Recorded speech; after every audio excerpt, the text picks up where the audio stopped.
Ah, c'est Breu. Ah oui. Mais... Tu as eu tous ces papiers en main, toi. Oh, je ne me rappelle plus. Alors, elle est déjà revenue au bureau hein, quand j'y étais école, elle a peut-être 20, 30 ans. Mais je sais bien que je l'ai déjà vue là. Verrez à quel âge vous, à la commune du Jamogne? 29 ans. Il va remplacer qui? Pierre Egon. Ah, Pierre Egon. Oui.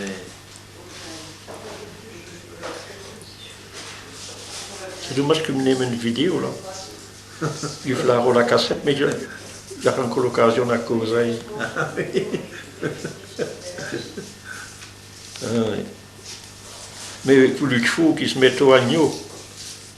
Et votre grand-père, le Charles Collard, vous vous rappelez, vous? Oh oui, oh oui. Il est mort 2 ans trop tôt. Oui, oui.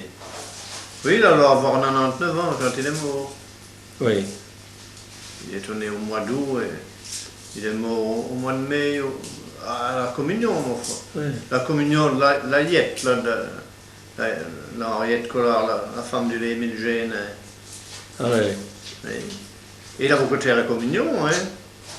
Il a médité trop. Le lendemain, il a eu une indigestion, une congestion. Il est mort. Il était en combat, vous autres. Votre père. Ah, pas, il était à 8. Et nous autres à 9. C'est toutes des grosses familles. Hein. Ah oui. Oh. Et votre grand-mère, la Foula, elle en est soumise à vivre des gens en Valençard. Ah oui, pareil. Elle en est soumise. Hein. Et quand elle, parce qu'il y a toutes ces assistantes sociales et tous ces bazars dans le temps, comme Astur, on nourrit les gens dans le rien faire. Hein. Oui. Mais elle avait des grandes poches.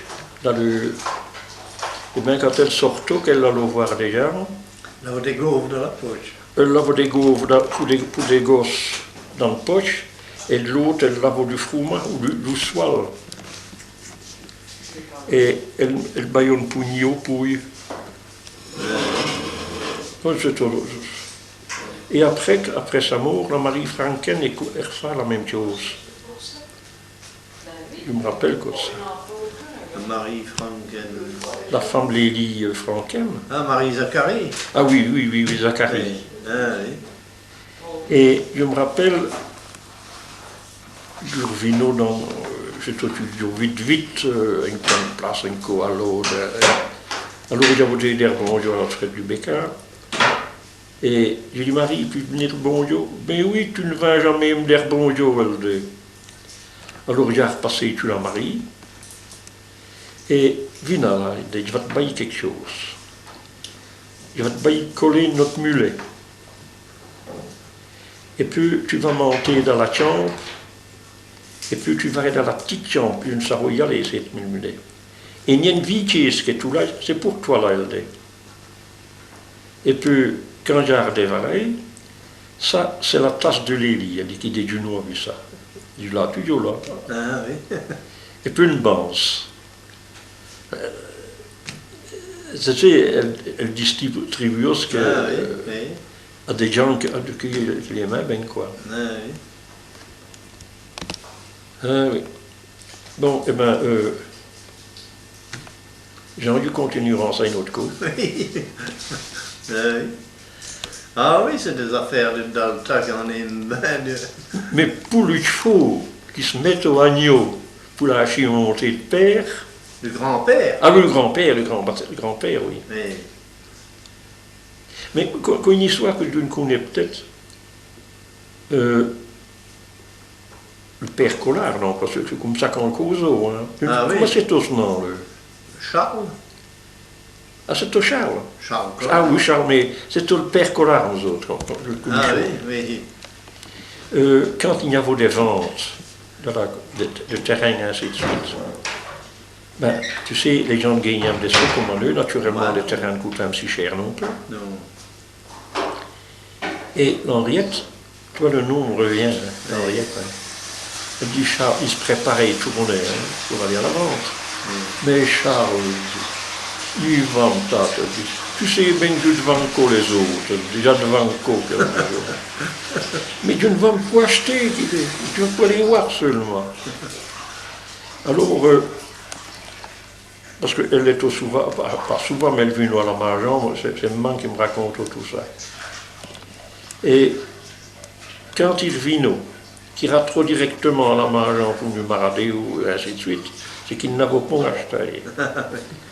Mais s'il repasse dans les étoiles, aïe aïe aïe, il est quoi acheter un champ là. Mais c'était la bonne formule.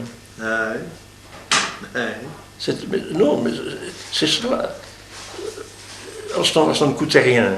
Et un fermier qui n'a pas, c'est pas des dettes. C'était la façon la plus intelligente. Oui. Tandis que du côté de mes grands-parents, ils avaient beaucoup de terre, les premiers Thomasais. Oui. Mais eux, ils n'ont jamais continué là-dedans.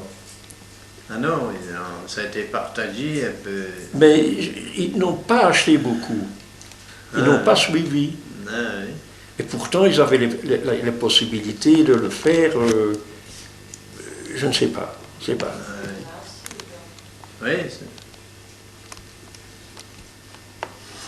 Oui, c'est qu'ils n'avaient pas l'intention de s'agrandir. Ils considéraient qu'ils en avaient assez pour eux, et puis...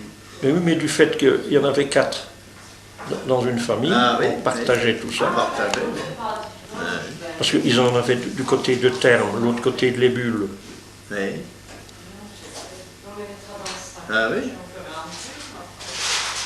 Oui, ils en avaient 4, il fallait partager. Et oui, mais il fallait tout... Chaque génération partageait, mais...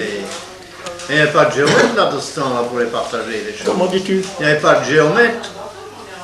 C'est bien comment est-ce qu'ils partageaient des champs? Ben oui, parce que je regarde Élie Thomasé, là, qui habite en face de chez nous. Oui. Il en avait, je ne sais plus, à Godet, non, Bourdurno.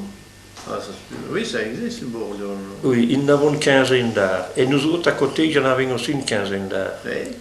Et en face, il y en avait, je ne sais pas, mais 1,5 hectare. C'était tous des Thomasés. Ah oui. Ah oui, mais j'ai encore des actes de partage, mais dans le tas, de la mer, par exemple. Mais ils partageaient un champ, et c'est stipulé celui-là, autant de raies de charrue d'un côté, autant de raies de l'autre. Ah, c'était pareil. La charrue qui partageait. La charrue. Ils avaient c'est comme des doubles bramants, c'est des simples bramants, hein. Oui. Alors, ils rabouraient Oui. à Chestrouille ou à Ado qui tient ça. Alors la rouille de moitié, quand il arrive en moitié, c'est la limite du champ. Ah, c'est une saveur, ça. Ah oui. Une saveur, ça. Et chez nous, à Valençard, c'est toujours été de la mer. Alors on est au tout plein de vie, papy.